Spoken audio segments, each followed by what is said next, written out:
3X manolotra anao ny vaovao.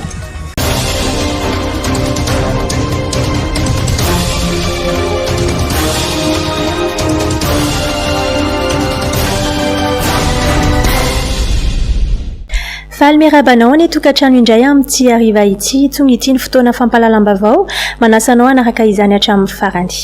Maro fanapahan-kevitra noraisina sy notanterana nandritra ny filan-kevitry ny minisitra omaly. Anisan'izany ny fanoloana ny talehan'ny serasera sy ny fifandraisana eo anivo ny fiadidinan'ny repoblika, teo ihany koa ny fanamafisana orina ny rafitry ny COI sy ny maro hafa tato-baovao avy hatrany. Anisany zava-dehibe ny songadina tao anatin'ny filan-kevitry ny minisitra no tanterahana omaly, ny fanoloana ny talehan'ny serasera sy ny fifandraisana eo anivon'ny fiadidinan'ny repoblika.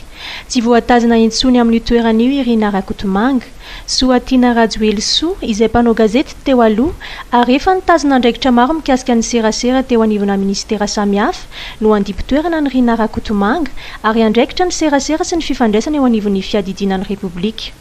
Tao anatin'ny filan-kevitry ny minisitra omaly no nankatoavana ny didim-panjakana manendry azy niaraka tamina tale eo anivona ministera miisa roa. Araka ny tatitry ny filan-kevitry ny minisitra ny nanamafisana orina ny rafitry ny COI, fiara-miasa amin'ny lafiny maro, indrindra fiandrianam-pahalemana ary fanaovana ny francophonie ho fototry ny fiara-miasa amin'ny COI. Ireo ny lara-pahamehana no faritana nandritry ny filan-kevitry ny minisitra andiany fa 530 eo anivon'ny COI, izay totosaina ny 20 Mey ary nandraisany Madagasikara anjara. Nakatoavy ny filan-kevitry ny minisitra omaly ny firosona amin'ny tetikasa fanohanana ny sehatry ny indostria sy ny sehatra ara-bola. Ity tetikasa ity izay manome sehatra ny fampiasam-bola ho an'ny toe-karena mirindra sy maharitra, tanterahan'ny sehatra tsy miankina ary arahana amin'ny banky afrikana ho an'ny fampandrosoana na ny BAD. Nankatoavana ihany koa ny fanaovana fandinihana ara-teknôlôjika amin'ireo faritra izay iverina fa manana renan-kibon'ny tany, Ankello sy Andriamena ao amin'ny distrika Antsaratanàna, faritra Betsiboka mandritry ny enim-bolana. Noho izany dia tsisy ary tsy afaka atao ny fanomezana lalana hitrandrahana renan-kibon'ny tany ireo faritra ireo mandritry ny enim-bolana. Nankatoavy ny filan-kevitry ny minisitra ny drafitrasa sy drafi-pandaminana iadina amin'ny fanondranana antsokosoko eo anivon'ny seranam-paramanidina rehetra iraisam-pirenena eto Madagasikara. Amin'ny maha-parlementazy dia manana zotsy hoenjehana na immunité parlementaire ny senatera. Amin'izao fotoana izao dia misy ny voamera manokana miandraikitra ny fandinihana ireo fangatana fampietona sy fitanana amponja ary ireo fepetra izay ahafahana mametra ny fahalalana na ny fanenjehana ny lolon'ny Madagasikara vola ravoavy. Tafapetraka eo anivon'ny antenemeran-dolona ny voamera manokana miandraikitra ny fandinihana ireo fangatana fampiatona sy fitanana amponja ary ireo fepetra izay ahafahana mametra ny fahalalana na ny fanenjehana ny lolon'ny Madagasikara. No tanterahana omaly teny amin'ny lapana nosy kely nandritry ny fivoriana azo ny be sy ny maro natrehana ny fifidianana ny filohan'ny voamera manokana io. Tao aorianan'ny fifidianana dia lany tarika ny voamera manokana io lolon'ny Madagasikara Manasoa Donatanga. Nankasitraka sy nanome toky ny lolon'ny Madagasikara Manasoa Donatanga fa vonina hatramin'ny farany ny adiny zo ny lolon'ny Madagasikara sy hitondra avo ny asin'ny andriam-panjakana. Nanentana ny fifanomezan-tanany avy amin'ireo lolon'ny Madagasikara namany rehetra izy amin'ny fanatanterahana izao andraikitra akinina amin'izao.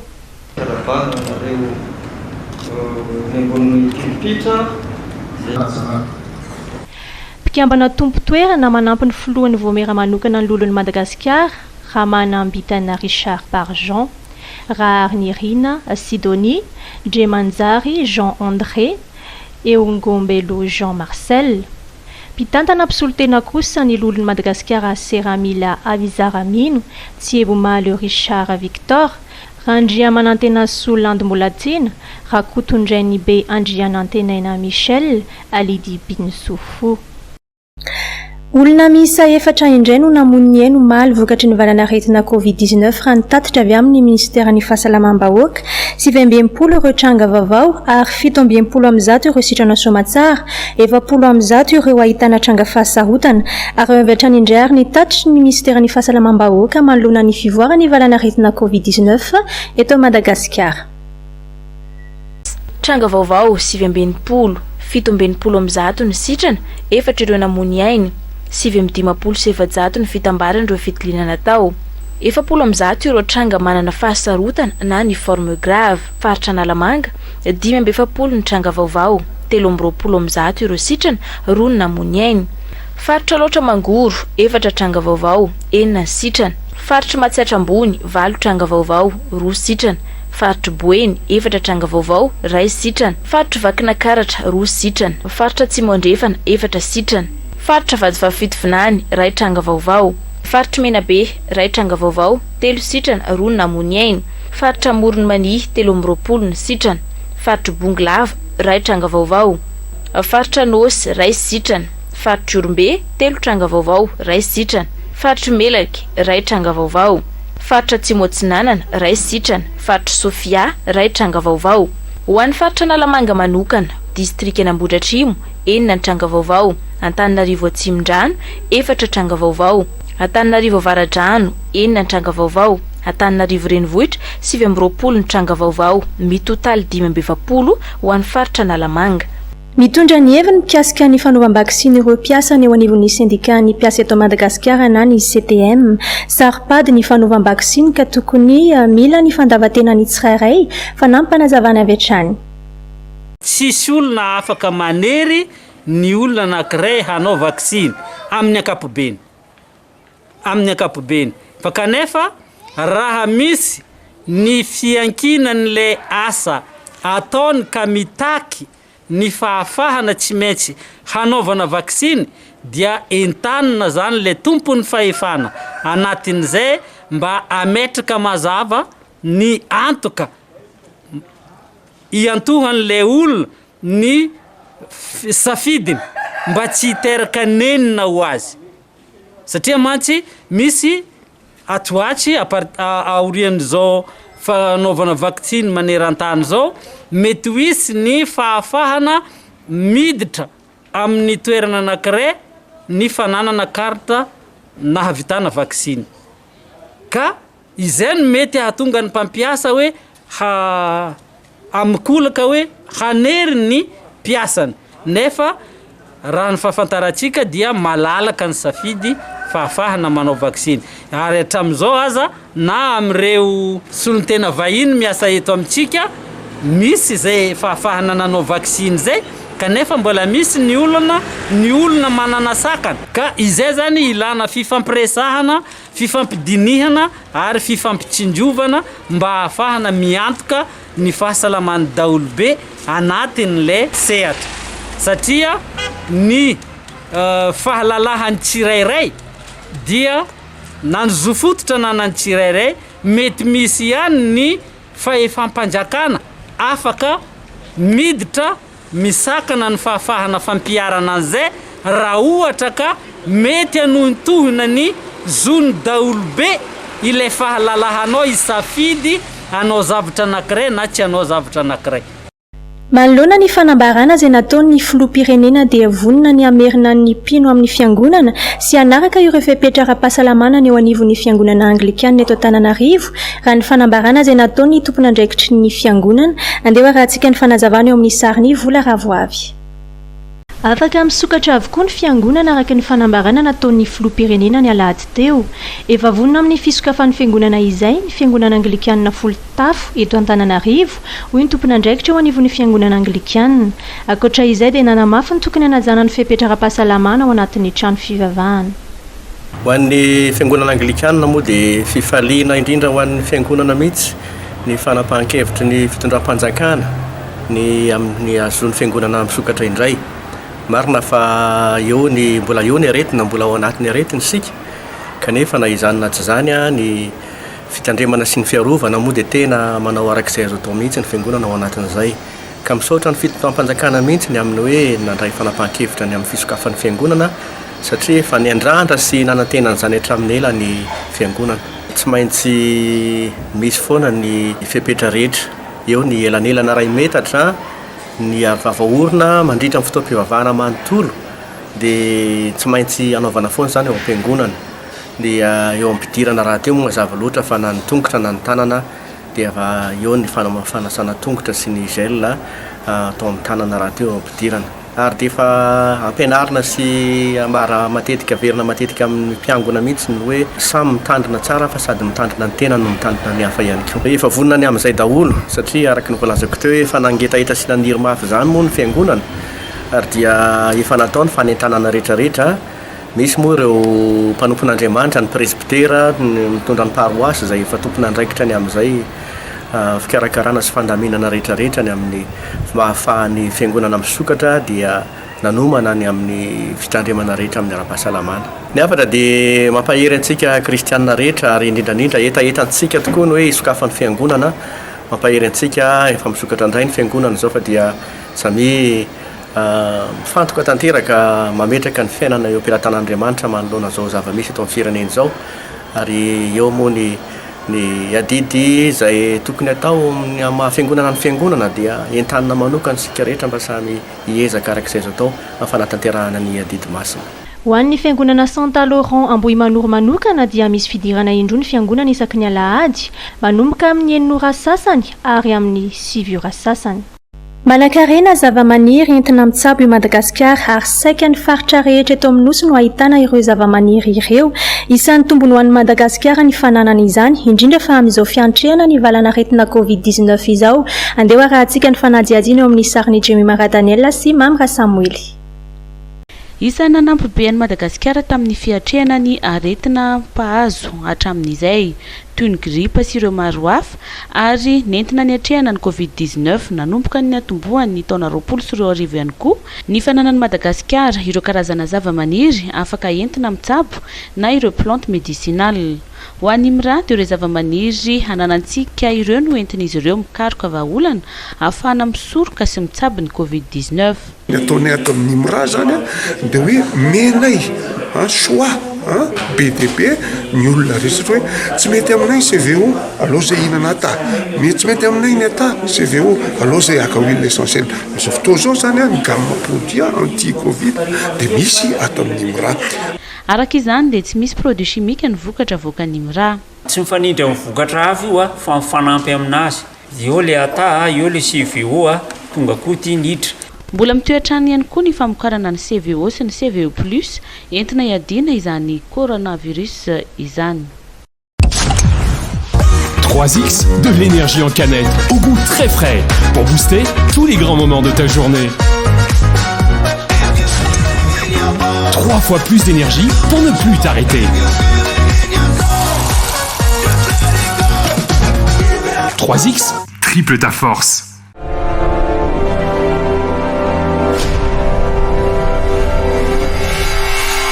Pour vos travaux à risque, éliminez le danger.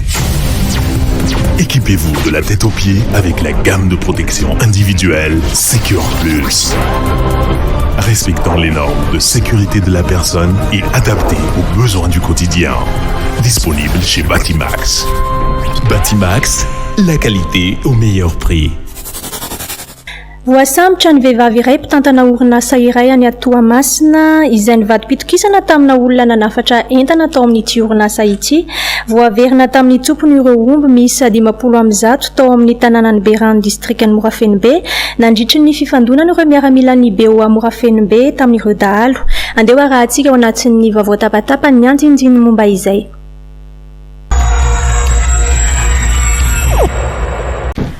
Vehivavy iray izay namoana filazana fikarohana tamin'ny volana aprila teo no ny fifadiam-pitokisana no voasambotra nandalo fampanaovana ary nampidirina Ponjavonjomaika eny Antanimora.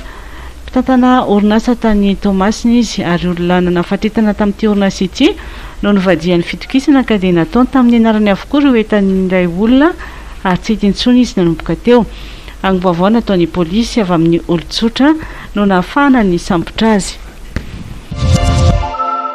No nietsika nataon'ny zandarmaria-pirenena sy ny fiara-miasa tamin'ny fokon'olona amin'ny fampitam-baovao dia omby miisa 50 nangalariny dahalo no tafaverin'ireo miaramila ny BOA Morafenimbe tamin'ny tompony ny alakamisy 17 ny volana Meraka 2020 tao amin'ny tanànan'ny Berano commune Trankaoka distrikt'ny Morafenimbe. Dahalo iray no maty nandritra ny fifandonana.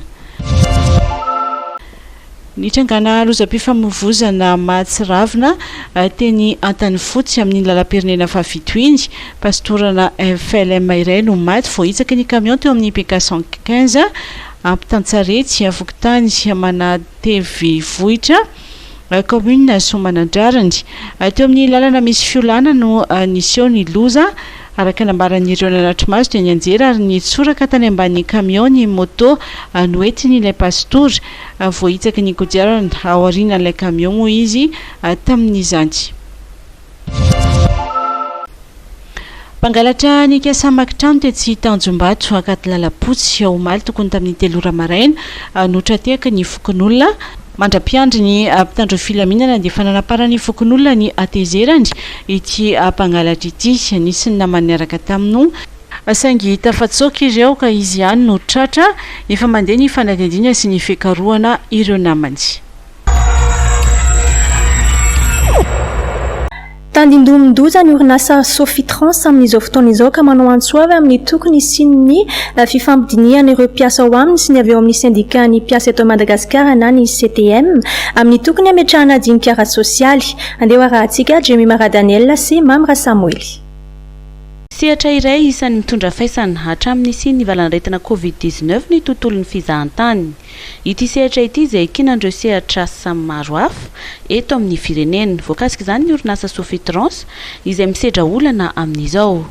Mahatsapa zany ny mpiasa ao amin'ny Sofitrans fa tandindomindoza ilay orinasa Sofitrans na dia efa niasa 50 taona teto amin'ny tany sy ny fanjakana ary hany mba orinasa malagasy izay nitsangana tamin'izany vanim-potoana izany nefa mbola azo lazaina hoe velona ankehitriny. Ny Sofitrans agnisan'ny orinasa miantsehitra amin'ny orinasa miantsehitra amin'ny fizahantany ary ny fizahantany dia tsy apatsika fa agnisan'ny mitondra ampahany be amin'ny haran-karena malagasy. Mandalo fotoana tsara ny orinasa dia very fanambola velona ny mpiasa efa hoeritaona zay ampahan-karama no raisina nefa amin'izao fotoana efa mahatsapa hoe miasarotra ny ahitana ny fahafahana mandoa izay ampahan-karama zay. Manoloana ireo olana maro mahazo ireo mpiasa sy ny orinasa amin'izao fotoana izao dia miantso fifampidiniana amin'ny tokony ametrahana dinika ara-sosialy ny avy amin'ny syndicat ny mpiasa eto Madagasikara na ny CTM. Iantso ny CTM zany amin'ny famaranana ny fanambarana zay ataony ny ametrahana fifampidinihana mahomby iantsona ny mpiantsehitra eo amin'ny tontolon'ny asa mba ahafahana mitady vahaolana sy mampiroborobo ny fametrahana zany atao hoe asa mendrika zany eto amintsika. Ny taonjato iainantsika amin'izao dia miditra amin'ny taonjato faharoa nisian'ny fikambanana raisam-pirenena momba ny asa na ny OIT dia nametraka ho tanjona ny fametrahana ny tontolo vaovao eo amin'ny tontolon'ny asa, mettre en place un nouveau contrat social.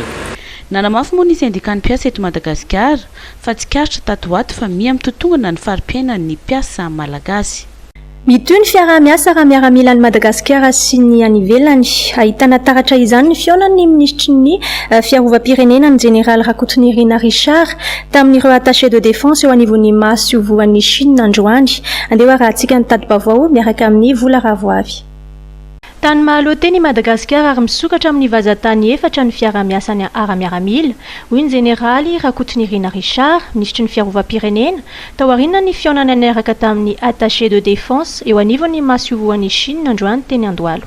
Fanjakana ny République populaire de Chine dia manampy antsika be dia be tokoa no fampihofanana no miaramila sy manambonary sika zay mamita mandrato fianarana any amin'ireo misy koa ny fiaraha-miasa eo amin'ny lafiny amin'ny ranomasina zany satria fantatrareo tsara fa ny fanjakana sinoa dia fa nanome sambo patrouilleur anakiroa tamin'ny taona vitsivitsy lasa zay ary zany fiaraha-miasa any dia hotohizana anatin'izao fanitsina ny ravitry ny tafika zao eo amin'ny lafiny fanomezana andreo équipement zany tsika dia mitresaka fampitaovana fampiofanana eo ihany koa ny fanatsarana ny fahaiza-manao ary ihany koa ny fomba fijerevana ny fiaraha-miasa ihany koa amin'ny fandriam-pahalemana ty amin'ny faritra ny ranomasina indiana ihany koa satria zavatra lehibe ihany koa zany satria tsika tsy nosy hoe mitokana irery fa miara-miasa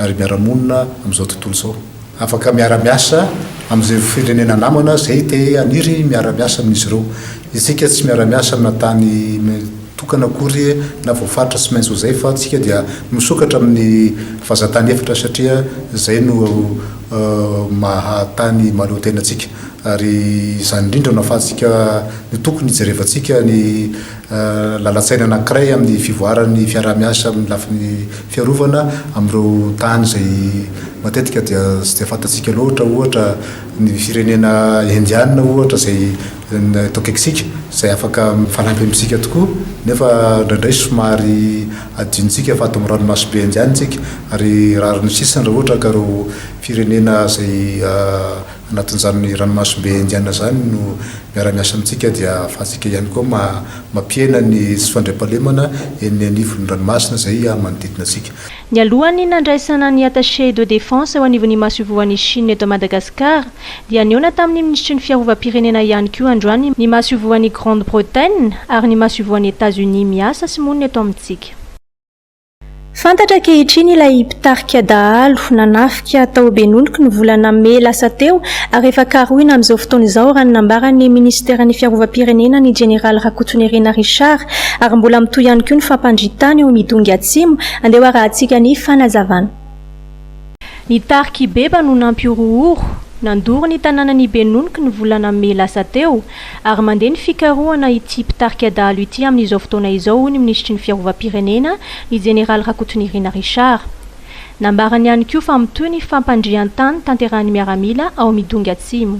Nisy tranga anankiray zay nitranga zay tany amin'ny faritra atao hoe Benolika zay notafiana dahalo tanàna io nafatesana olona 20 miaramila anankiroa ary avy mivokon'olona anankisivy zany hoe olona 20 zany no ndosy ny fahafatesana no ny asaratsy nireny olona reny ankehitriny tsika dia efa manao atao hoe bouclage zany hoe mijery ny toerana rehetra zay ikarohana an'ireny mpanao rasy reny zay anaparitaka any anaty ala satria ala toerana midadasika ny lavidalana sy ny sisa efa miezaka tsika manao an'izany fikarohana an'izany olon-dratsy zany efa maromaro efa anjato maro ny omby efa azo efa misy dahalo raha ny maly zao dia efa misy olona 20 no voasambotra afaka maly mbola mitoy zany esika zany ankehitriny ary fantatrareo tsara raky kaparin'ny filoham-pirenena fa miaramila amin'ny efajato mahery no miparika any amin'ny faritra atsimo sy tanan'iny ankehitriny miezaka misambotra an'ireo olon-dratsy ireo ary mifanometanana amin'ny gendarmerie ihany koa zay miara-miosina zany amin'ny fisamborana zany olon-dratsy zany raha ataony amin'ny banky tokana dia asan-dahalo mety mitranga zay atao hoe mitondra voina ho amin'ny avoaka malagasy monina amin'ireny toerana reny zay ny antony tsy andeferatsika amin'ireny asan-dahalo reny satria manimbotra in'olona ary mampalahelo fa sady mandoro trano no mamono mpahitan'razana namana amintsika zany dia raisitsika ohatra ny mpanororo na hoe terroriste satria mitondra tahotra ho an'ny olona zay manao ny asany andavanandro ary zany dia tsy azosika ekeny misy lalàna velona eto amin'ny Madagasikara misy fitondram-panjakana eto tsy azo ekena ny zavatra sahala amin'izany fa tsy maintsy mandray fepetra entitra dia entitra ny fitondram-panjakana ny folo alindahy anatin'izany eo amin'ny famerenana ny amlony ny fandriam-pahalemana amin'ny toerana mety misy an'izany tranga izany tany atsara tanàna ohatra nisy an'izany hoe delina kely zany dia efa fantatrareo tsara ny tantara fa efa lavin'ny gendarmerie izy ireny ary efa maro ihany koa reo mpiaradia taminy voasambotra any Midongy kosa dia misy an'ilay hoe beba karohana ankehitriny. Ny ministry ny fiarovam-pirenena ny Général Rakotonerina Richard dia niona tamin'ireo manambonina ambony eo anivon'ny état-major-ny Tafika ary ireo commande-ny GRPS manerana ny nosy. Nandritra izany no nitondran'ny ministry ny fiarovam-pirenena afatra entina natsarana ny fomba fiasa eny an-kianja ary noresana nandritra izany ihany koa ny momba ny fanovan-drafitra eo anivon'ny Tafika malagasy. Eo amin'ny resaka fanatanjahantena Herinandro Rousy sady iazo any Monaco Frantsa indray ny makido Madagasikara vehivavy hiatrika ny lalao repêchage hiadina ny tapakila andehanana amin'ny lalao olympique fifananana izay ho tanterahana ny 20 sy ny 20 jona ho avy izao. Norbert Akotomalala.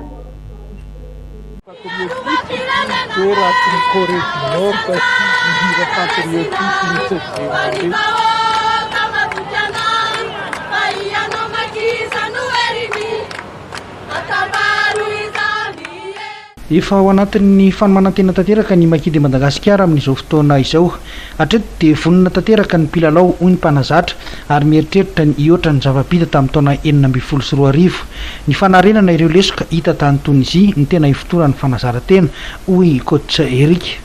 Marina tokoa fa herinandro roa sisa le izy ny tena idiranay lalina zany zao dia ny ao amin'ny resaka tosy dia ny défense dia ny resaka mêlée zay zany zao ny tena averinay amin'ireo herinandro roa faran'ireo.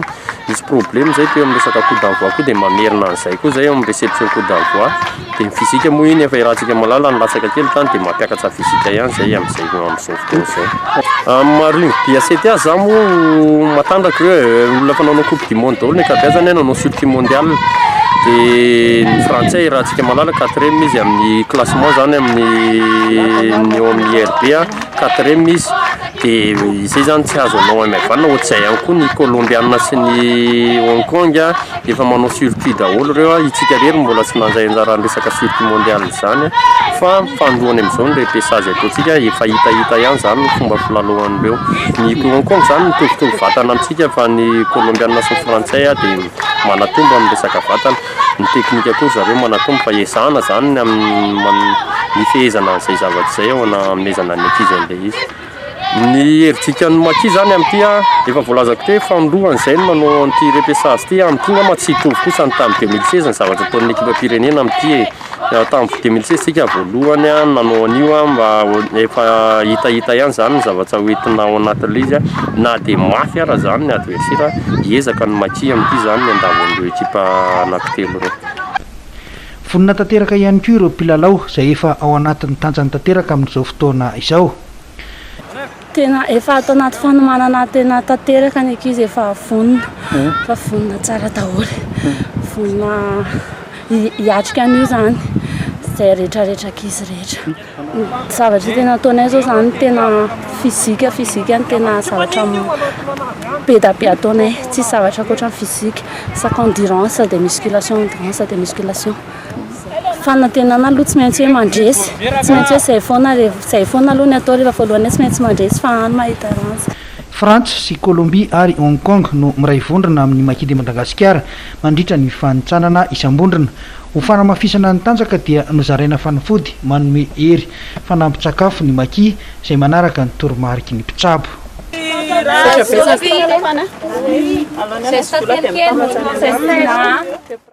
Na dia mbola mavesatra aza ny hoenti-manana dia miezaka hatrany malagasy rugby mitady ny fomba rehetra andehanany délégation hoy Marcel Rakotomalala.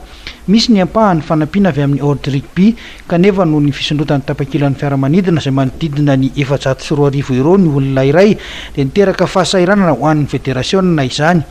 Mangany fotsiny ny pitsipitsiny mbola ilaina toy ny visa, ny assurance sy ny fitiliana PCR Covid-19 ary ny vatsin-dalana ho an'ny délégation.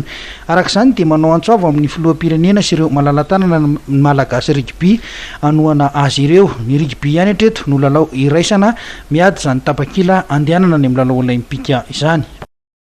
Nafoiny Mathias Randriamamy ny baccalauréat fa naleony namaly ny antson'ny mpanazatra amin'ny fampivondronana ny barea izay hanomboka ny 20 Jona ka hatramin'ny 12 Jona ho avy izao. Etsy andanin'izay dia nangataka session spéciale avy amin'ny ministèren'ny fampianarana frantsay ny tenany. Norbert Akotomalala. Lesona goavana sy fampisehoana fitiavan-tanindrazana lehibe no nasehon'ny Mathias Randriamamy mpiandry satokazan'ny barea izay anisan'ireo mpilalao zandry indrindra ao anatin'ny barea. Fantatra azy izao fa noho ny fifanindrina amin'ny baccalauréat frantsay izay hanomboka ny 20 Jona izao sy ny fampivondronana ny barea ny 7 ka hatramin'ny 12 Jona dia nangataka ny anemorana ny fotoana anaovan'ny fanadinana adina manokana na session spéciale i Mathias sy ny ray aman-dreniny any amin'ny ministèren'ny fampianarana frantsay.